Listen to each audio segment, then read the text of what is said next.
Direction les Ardennes à présent et le lac de Béron, terrain de jeu des passionnés d'aéromodélisme ce week-end.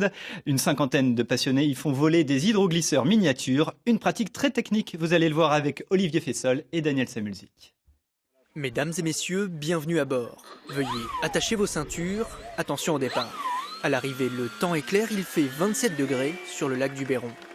L'avion vole à l'électricité et la légèreté de la carlingue permet les acrobaties. Ici, le pilote est un amateur, l'appareil est miniature, mais le pilotage est tout de même technique. Moi, je conseille toujours un peu de s'entraîner sur simulateur avant. Ça permet déjà de bien enregistrer les gouvernes, dans quel sens ça va. Tout simplement, voilà. Sinon, après, bon, il n'y a pas de difficulté particulière, mais bon, de temps en temps, il y a un petit loupé, quoi. Heureusement, plus de peur que de mal, aucun dégât n'est à déplorer sur le fuselage. Le pilote est rassuré. Car ces passionnés passent des dizaines d'heures à travailler sur leurs engins. Chacun coûte de 150 à plus de 500 € et tous en possèdent plusieurs.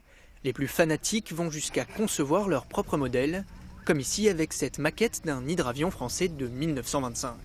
Elle a été fabriquée d'après des photos de l'original, car ces aviateurs en herbe sont aussi des ingénieurs de talent. Il y a l'amour de la technique aussi, c'est la création, on peut construire le modèle qu'on veut, ça m'est arrivé d'ailleurs, donc d'inventer.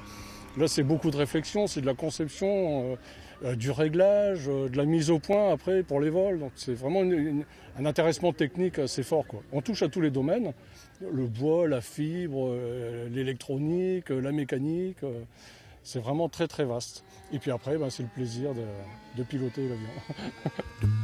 Sauf turbulence, les démonstrations de voltige miniature se poursuivent tout le week-end sur le lac du Béron.